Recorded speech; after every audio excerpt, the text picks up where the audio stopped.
Good evening and welcome to my channel. Tonight we'll be continuing our story of The Picture of Dorian Gray by Oscar Wilde, Chapter 11. For years, Dorian Gray could not free himself from the influence of this book, or perhaps it would be more accurate to say that he never sought to free himself from it. He procured from Paris no less than 9 large paper copies of the first edition, and had them bound in different colors, so that they might sit in various moods and the changing fancies of a nature over which he seemed at times to have almost entirely lost control. The hero, the wonderful young Parisian in whom the romantic and the scientific temperaments were so strangely blended, became to him a kind of prefiguring type of himself. And indeed the whole book seemed to him to contain the story of his own life, written before he had lived it. In one point he was more fortunate than the novel's fantastic hero. He never knew, never indeed had any cause to know, that somewhat grotesque dread of mirrors and polished metal surfaces and still water which came upon the young Parisian so early in his life, and was occasioned by the sudden decay of a beau that had once apparently been so remarkable. It was with an almost cruel joy, and perhaps in nearly every joy, as certainly in every pleasure, cruelty has its place, that he used to read the latter part of the book with its really tragic, if somewhat overemphasized account of the sorrow and despair of one who had himself lost what in others and the world he had most dearly valued. For the wonderful beauty that had so fascinated Basil Hallward and many others besides him seemed never to leave him. Even those who had heard the most evil things against him, and from time to time strange rumors about his mode of life crept through London and became the chatter of the clubs, could not believe anything to his dishonor when they saw him. He had always the look of one who had kept himself unspotted from the world. Men who talked grossly became silent when Dorian Gray entered the room. There was something in the purity of his face that rebuked them. His mere presence seemed to recall to them the memory of the innocence that they had tarnished.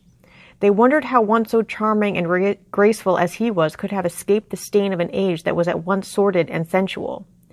Often, on returning home from one of those mysterious and prolonged absences that gave rise to such strange conjecture among those who were his friends, or thought that they were so, he himself would creep upstairs to the locked room, open the door with the key that never left him now, and stand with a mirror in front of the portrait that Basil Hallward had painted of him, looking now at the evil and aging face on the canvas, and now at the fair young face that laughed back at him from the polished glass.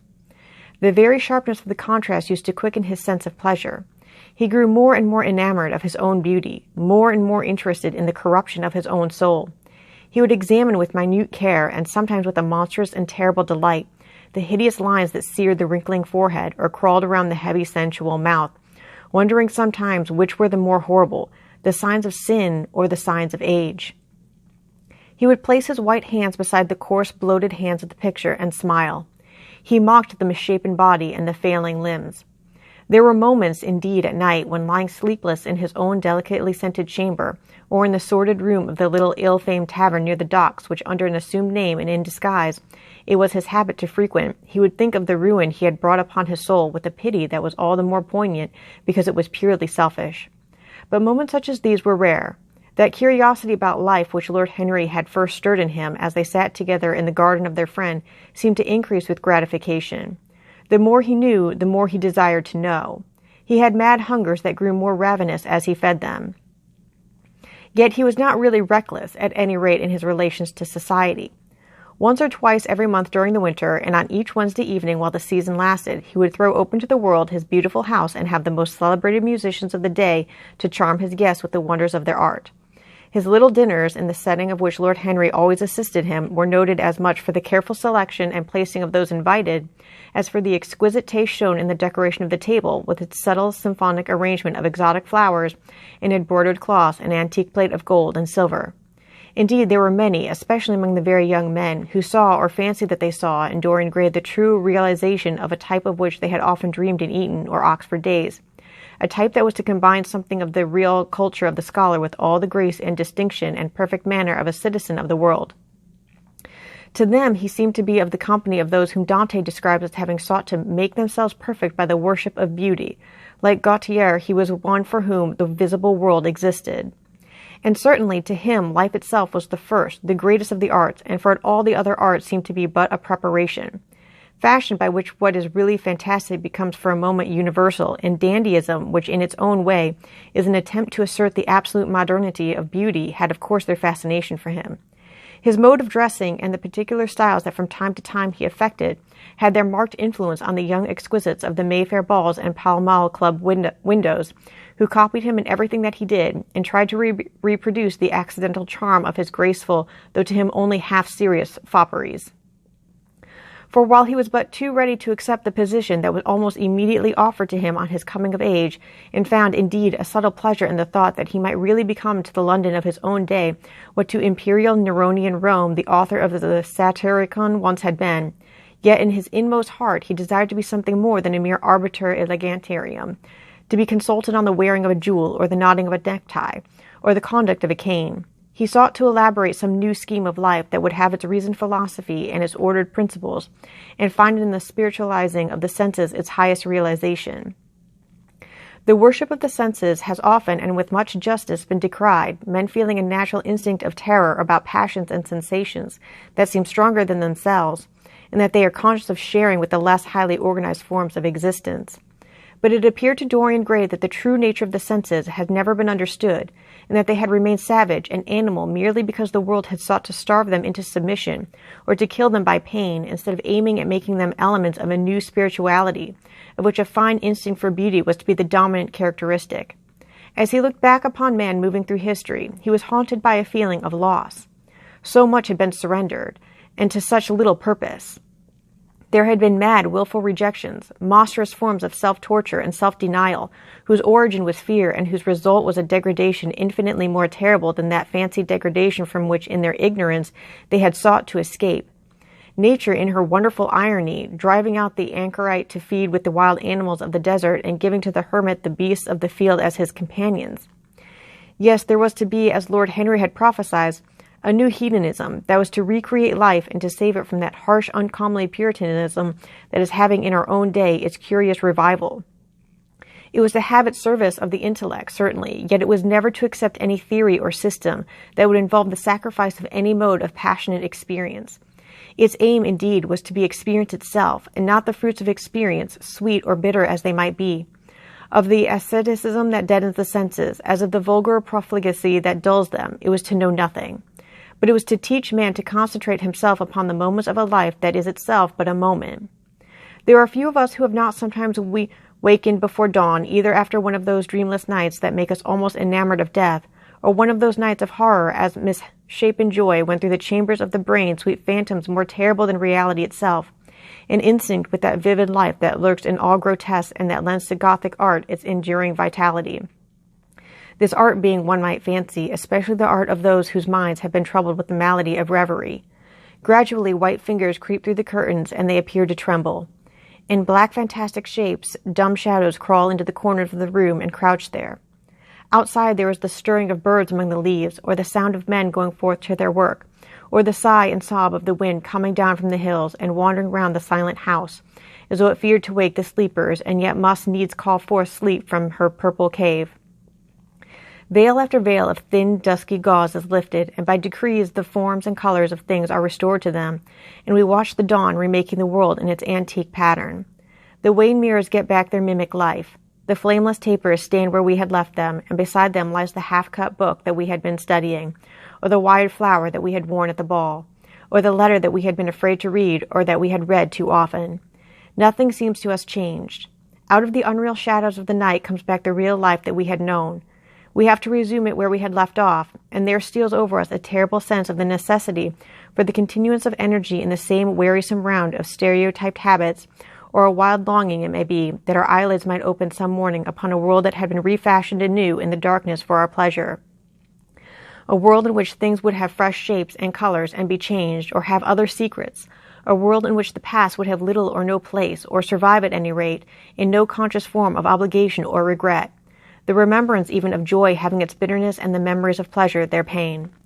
It was the creation of such worlds as these that seemed to Dorian Gray to be the true object, or amongst the true objects of life, and in his search for sensations that would be at once new and delightful, and possessed that element of strangeness that is so essential to romance, he would often adopt certain modes of thought that he knew to be really alien to his nature, abandon himself to their subtle influences, and then, having, as it were, caught their color and satisfied his intellectual curiosity, leave them with that curious indifference that is not incompatible with a real ardor of temperament, and that indeed, according to certain modern psychologists, is often a condition of it.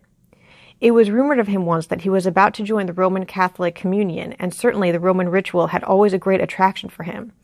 The daily sacrifice, more awful really than all the sacrifices of the antique world, stirred him as much by its superb rejection of the evidence of the senses as by the primitive simplicity of its elements and the eternal pathos of the human tragedy that it sought to symbolize.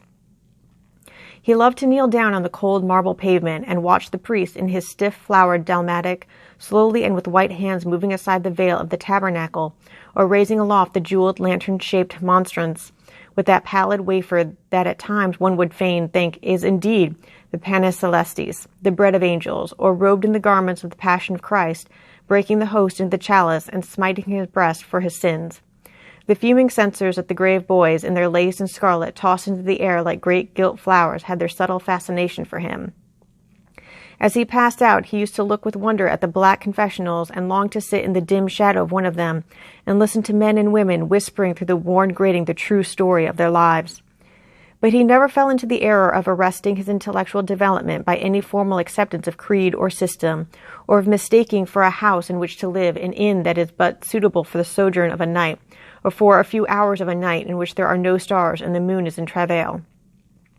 Mysticism, with its marvelous power of making common things strange to us, and the subtle antinomianism that always seemed to accompany it, moved him for a season, and for a season he inclined to the materialistic doctrines of the Darwinism movement in Germany, and found a curious pleasure in tracing the thoughts and passions of men to some pearly cell in the brain, or some white nerve in the body, delighting in the conception of the absolute dependence of the spirit on certain physical conditions, morbid or healthy, normal or diseased.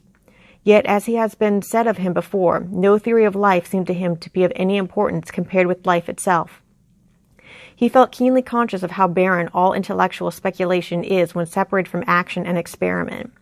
He knew that the senses, no less than the soul, have their spiritual mysteries to reveal. And so he would now study perfumes and the secrets of their manufacture, distilling heavily scented oils and burning odorous gums from the East.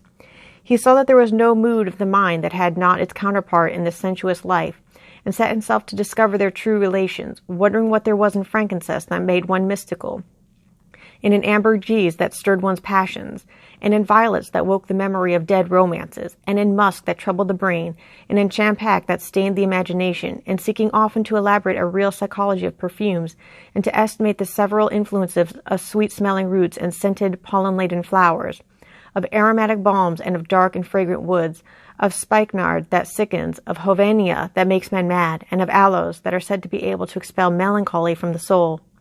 At another time he devoted himself entirely to music, and in a long latticed room with a vermilion and gold ceiling and walls of olive green lacquer, he used to give curious concerts in which mad gypsies tore wild music from little zithers, or grave yellow-shallow Tunisians plucked at the strained strings of monstrous lutes, while grinning Negroes beat monotonously upon copper drums, and crouching upon scarlet mats, slim turbaned Indians blew through long pipes of reed or brass, and charmed, or feigned to charm, great hooded snakes and horrible horned adders. The harsh intervals and shrill discords of barbaric music stirred him at times when Schubert's Grace and Chopin's Beautiful Sorrows and the mighty harmonies of Beethoven himself fell unheeded on his ear. He collected together from all parts of the world the strangest instruments that could be found, either in the tombs of dead nations or among the few savage tribes that have survived contact with Western civilizations, and loved to touch and try them. He had the mysterious juriparis of the Rio Negro Indians that women are not allowed to look at, and that even youths may not see till they have been subjected to fasting and scourging, and the earthen jars of the Peruvians that have the shrill cries of birds, and flutes of human bones such as Alfonso de Oval heard in Chile, and the sonorous green jaspers that are found near Cusco and give forth a note of singular sweetness. He had painted gourds filled with pebbles that rattled when they were shaken, the long clarin of the Mexicans, into which the performer does not blow, but through which he inhales the air. The harsh turr of the Amazon tribes that is sounded by the sentinels who sit all day long in high trees and can be heard, it is said, at a distance of 3 leagues. the teponatzli that has 2 vibrating tons of wood and is beaten with sticks that are smeared with an elastic gum obtained from the milky juice of plants, the yotl bells of the Aztecs that are hung in clusters like grapes, and a huge cylindrical drum covered with the skins of great serpents, like the one that Bernal Diaz saw when he went with Cortez into the Mexican temple, and of whose doleful sound he has left us so vivid a description. The fantastic character of these instruments fascinated him, and he felt a curious delight in the thought that art, like nature, has her monsters, things of bestial shape and with hideous voices.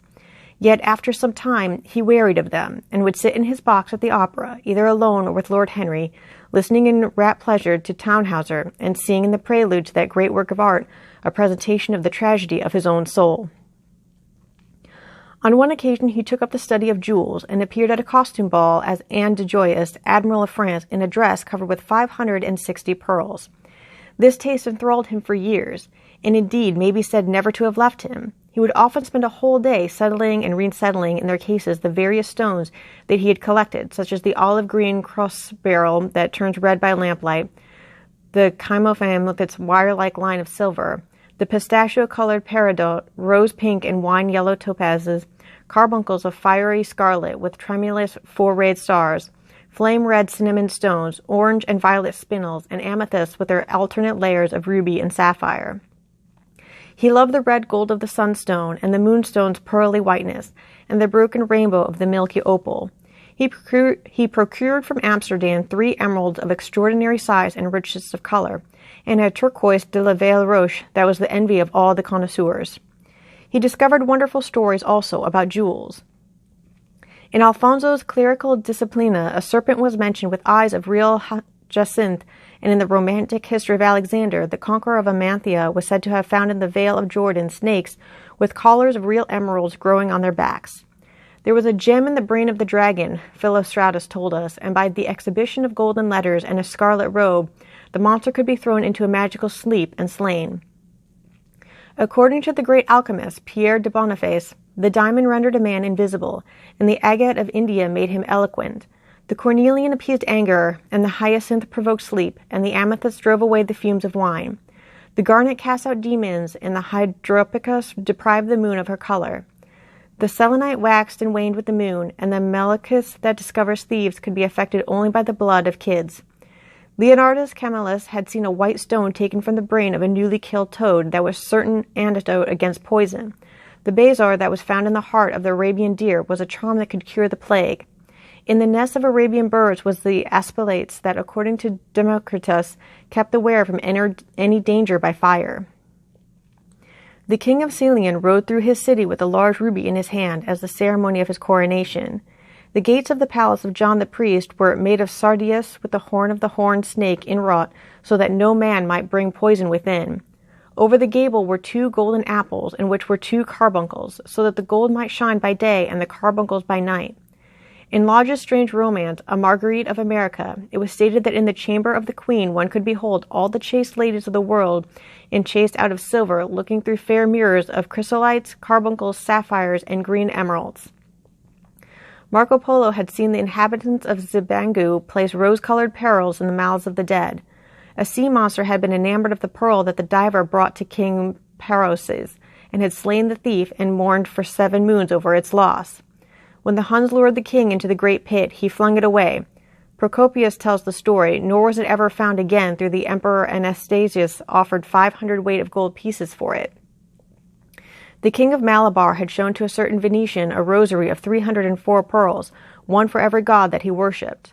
When the Duke de Valentinos, son of Alexander VI, visited Louis XII of France, his horse was loaded with gold leaves, according to Brantôme, and his cap had double rows of rubies that threw out a great light. Charles of England had ridden in stirrups hung with 421 diamonds. Richard II had a coat valued at 30,000 marks, which was covered with balass rubies. Hall described Henry VIII on his way to the Tower previous to his coronation as wearing a jacket of raised gold, the placard embroidered with diamonds and other rich stones, and a great bauder-like about his neck of large balasses. The favorites of James I were earrings of emerald set in gold filigrane. Edward II gave to Piers Gaveston a suit of red gold armor studded with jacinth, a collar of gold roses set with turquoise stones, and a skull-cap parsimony with pearls. Henry II wore jeweled gloves reaching to the elbow and had a hawk glove sewn with 12 rubies and 52 great ornaments. The ducal hat of Charles the Rash, the last Duke of Burgundy of his race, was hung with pear-shaped pearls and studded with sapphires. How exquisite life had once been, how gorgeous in its pomp and decoration. Even to read of the luxury of the dead was wonderful. Then he turned his attention to embroideries and to the tapestry that performed the office of frescoes in the chill rooms of the northern nations of Europe. As he investigated the subject, and he always had an extraordinary faculty of becoming absolutely absorbed for the moment in whatever he took up, he was almost saddened by the reflection of the ruin that time brought on beautiful and wonderful things. He at any rate had escaped that. Summer followed summer, and the yellow jonquils bloomed and died many times, and nights of horror repeated the story of their shame, but he was unchanged. No winter marred his face or stained his flower-like bloom. How different it was with material things. Where had they passed to? Where was the great crocus-colored robe on which the gods fought against the giants that had been worked by brown girls for the pleasure of Athena? Where the huge velarium that Nero had stretched across the Colosseum at Rome, the tightened sail of purple on which was represented the starry sky, and Apollo driving a chariot drawn by white, gilt-reined steeds? He longed to see the curious table napkins wrought for the priest of the sun, on which were displayed all the dainties and viands that could be wanted for a feast. The mortuary cloth of King Chilperic, with its 300 golden bees. The fantastic robes that excited the indignation of the Bishop of Pontus and were figured with lions, panthers, bears, dogs, forests, rocks, hunters, all in fact that a painter can copy from nature. And the coat that Charles of Orleans once wore, on the sleeves of which were embroidered the verses of a song beginning, Madame, je suis tout joyeuse, the musical accompaniment of the words being wrought in gold thread, and each note of square shape in those days formed with 4 pearls. He read of the room that was prepared at the palace at Rheims for the use of Queen Joan of Burgundy, and was decorated with 1,321 parrots made in embroidery and blazoned with the king's arms, and 561 butterflies whose wings were similarly ornamented with the arms of the queen, the whole worked in gold. Catherine de Medici had a mourning bed made for her of black velvet powdered with crescents and suns. Its curtains were of damask, with leafy wreaths and garlands, figured upon a gold and silver ground, and fringed along the edges with broideries of pearls, and it stood in a room hung with rows of the queen's devices, in cut black velvet upon cloth of silver. Louis XIV had gold-embroidered caryatids 15 feet high in his apartment. The state bed of Sobieski, King of Poland, was made of Smyrna gold brocade embroidered in turquoise with verses from the Koran. Its supports were of silver gilt, beautifully chased, and profusely set with enameled and jeweled medallion. It had been taken from the Turkish camp before Vienna, and the standard of Mohammed had stood beneath the tremulous gilt of its canopy. And so, for a whole year, he sought to accumulate the most exquisite specimens that he could find of textile and embroidered work, getting the dainty Telly muslins finely wrought with gold thread palmets and stitched over with iridescent beetles' wings, the Dhaka gauzes that from their transparencies are known in the East as woven air and running water and evening dew, strange figured cloths from Java, elaborate yellow Chinese hangings, books bound in tawny satins or fair blue silks and wrought with fleur-de-lis, birds and images, veils of laxis worked in Hungary point, Sicilian brocades and stiff Spanish velvets, Georgian work with its gilt coins, and Japanese fukasas with their green-toned golds and their marvelously plumaged birds. He had a special passion also for ecclesiastical vestments, as indeed he had for everything connected with the service of the church. In the long cedar chest that lined the west gallery of his house, he had stored away many rare and beautiful specimens of what is really the raiment of the bride of Christ, who must wear purple and jewels and fine linen that she may hide the pallid, macerated body that is worn by the suffering that she seeks for and wounded by self-inflicted pain. He possessed a gorgeous cope of crimson silk and gold thread damask, figured with a repeating pattern of golden pomegranates set in 6-petaled formal blossoms, beyond which on either side was the pineapple device wrought in seed pearls. The orphreys were divided into panels representing the scenes from the life of the Virgin, and the coronation of the Virgin was figured in colored silks upon the hood. This was Italian work of the 15th century. Another cope was of green velvet, embroidered with heart-shaped groups of acanthus leaves from which spread long-stemmed white blossoms, the details of which were picked out with silver thread and colored crystals. The Moors bore a seraph's head in gold thread raised work. The orphreys were woven in a diaper of red and gold silk and were starred with medallions of many saints and martyrs, among whom was Saint Sebastian. He had chasubles also of amber-colored silk and blue silk and gold brocade and yellow silk damask and cloth of gold, figured with representations of the Passion and Crucifixion of Christ, and embroidered with lions and peacocks and other emblems, dalmatics of white satin and pink silk damask decorated with tulips and dolphins and fleur-de-lis, altar frontals of crimson velvet and blue linen, and many corporals, chalice veils, and sudaria. In the mystic offices to which such things were put, there was something that quickened his imagination.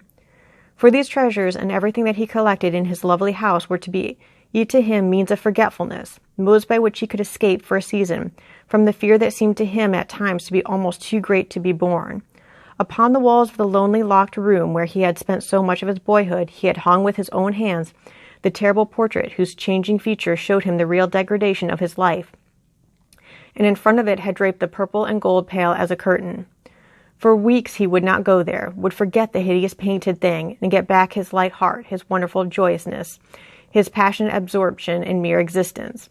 Then, suddenly, some night he would creep out of the house, go down to dreadful places near Blue Gate Fields, and stay there day after day until he was driven away. On his return, he would sit in front of the picture, sometimes loathing it and himself, but filled at other times with that pride of individualism that has half the fascination of sin, and smiling with secret pleasure at the misshapen shadow that had to bear the burden that should have been his own. After a few years he could not endure to be long out of England, and gave up the villa that he had shared at Trouville with Lord Henry, as well as the little white-walled-in house at Algiers, where they had more than once spent the winter. He hated to be separated from the picture that was such a part of his life, and was also afraid that during his absence someone might gain access to the room, in spite of the elaborate bars that he had caused to be placed upon the door. He was quite conscious that this would tell them nothing. It was true that the portrait still preserved, under all the foulness and ugliness of the face, its marked likeness to him, but what could they learn from that? He would laugh at anyone who tried to taunt him. He had not painted it. What was it to him how vile and full of shame it looked? Even if he told them, would they believe it? Yet he was afraid. Sometimes when he was down at his great house in Nottinghamshire, entertaining the fashionable young men of his own rank who were his chief companions, and astounding the county by the wanton luxury and gorgeous splendor of his mode of life, he would suddenly leave his guests and rush back to town to see that the door had not been tampered with and that the picture was still there. What if it should be stolen? The mere thought made him cold with horror. Surely the world would know his secret then. Perhaps the world already suspected it. For while he fascinated many, there were not a few who distrusted him. He was very nearly blackballed at a West End club of which his birth and social position fully entitled him to become a member, and it was said that on one occasion, when he was brought by a friend into the smoking room of the Churchill, the Duke of Berwick and another gentleman got up in a marked manner and went out. Curious stories became current about him after he had passed his 25th year. It was rumored that he had been seen brawling with foreign sailors in a low den in the distant parts of Whitechapel, and that he consorted with thieves and coiners and knew the mysteries of their trade. His extraordinary absences became notorious, and when he used to reappear again in society, men would whisper to each other in corners, or pass him with a sneer, or look at him with cold, searching eyes, as though they were determined to discover his secret. Of such insolences and attempted slights he of course took no notice, and in the opinion of most people, his frank debonair manner, his charming boyish smile, and the infinite grace of that wonderful youth that seemed never to leave him were in themselves a sufficient answer to the calumnies, for so they termed them, that were circulated about him. It was remarked, however, that some of those who had been most intimate with him appeared after a time to shun him. Women who had wildly adored him, and for his sake had braved all social censure and set convention at defiance, were seen to grow pallid with shame or horror if Dorian Gray entered the room. Yet these whispered scandals only increased in the eyes of many his strange and dangerous charm.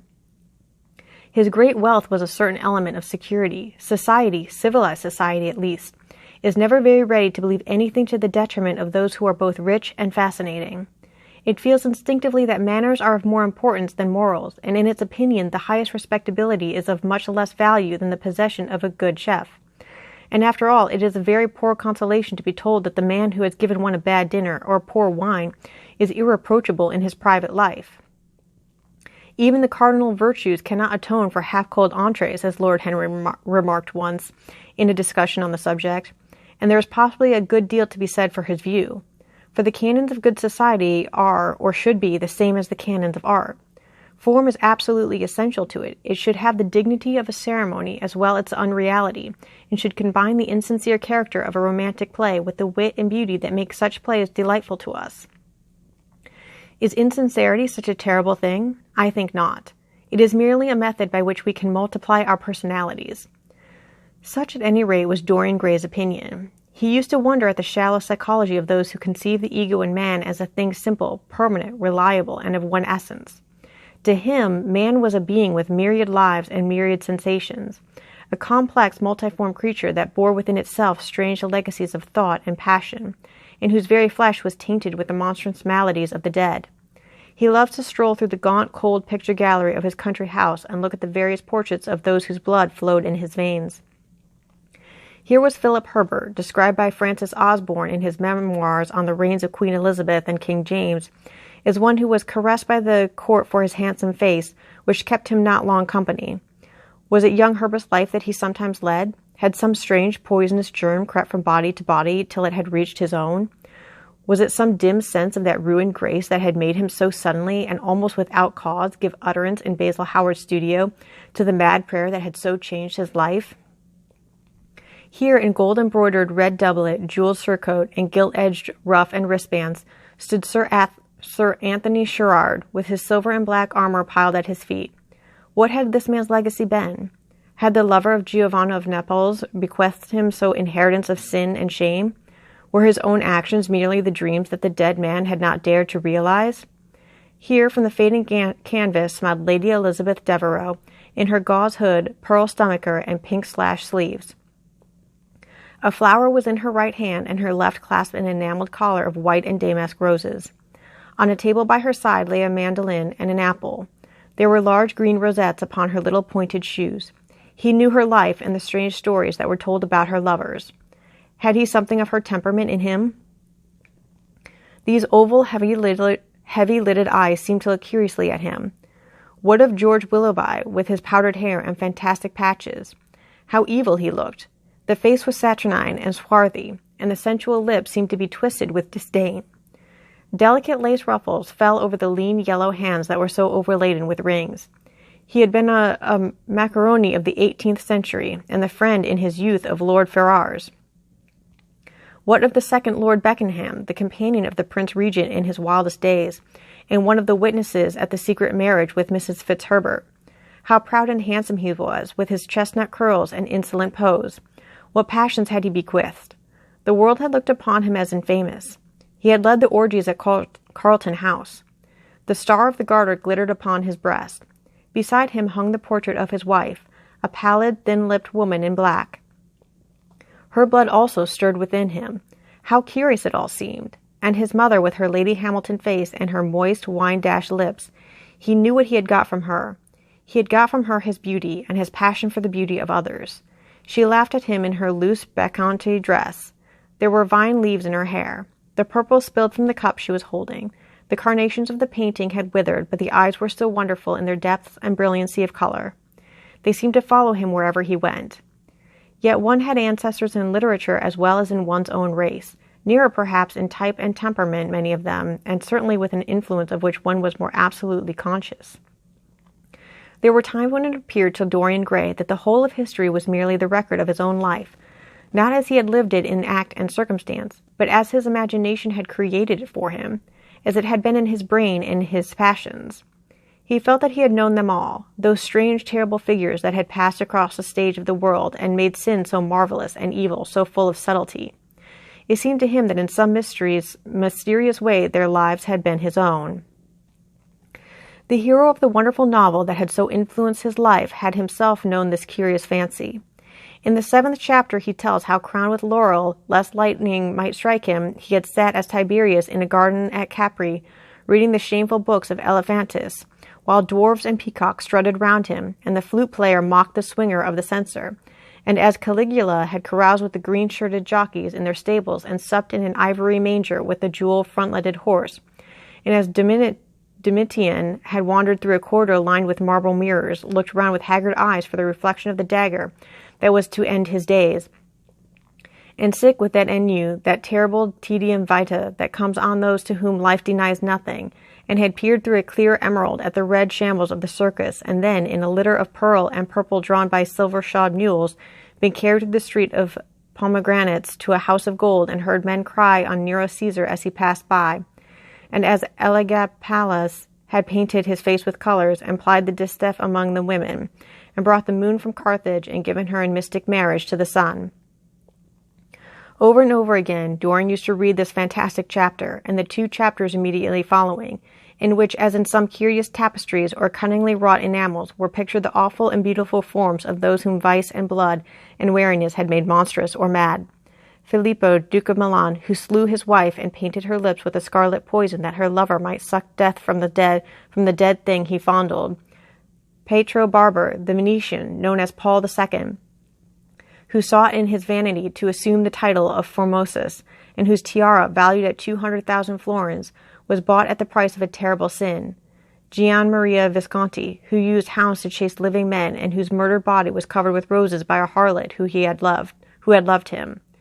Borgia on his white horse, with fratricide riding beside him, and his mantle stained with the blood of Perotto.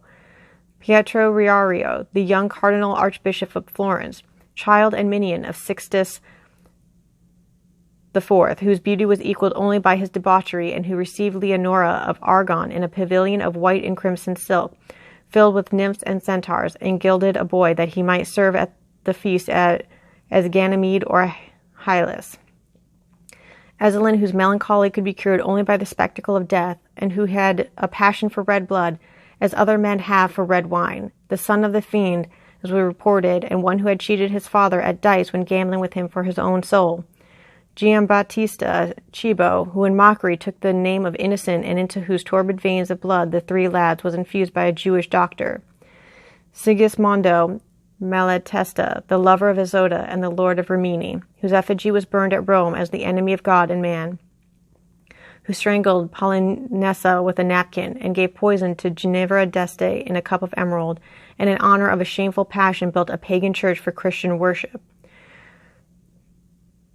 Charles VI, who had so wildly adored his brother's wife that a leper had warned him of the insanity that was coming on him, and who, when his brain had sickened and grown strange, could only be soothed by Saracen cards painted with the images of love and death and madness, and in his trimmed jerkin and jeweled cap and acanthus-like curls, Griffonetti Baglioni, who slew Astor with his bride, and Simonetto with his page, and whose comeliness was such that as he lay dying in the yellow piazza of Paraguay, those who had hated him could not choose but weep, and Atalanta, who had cursed him, blessed him.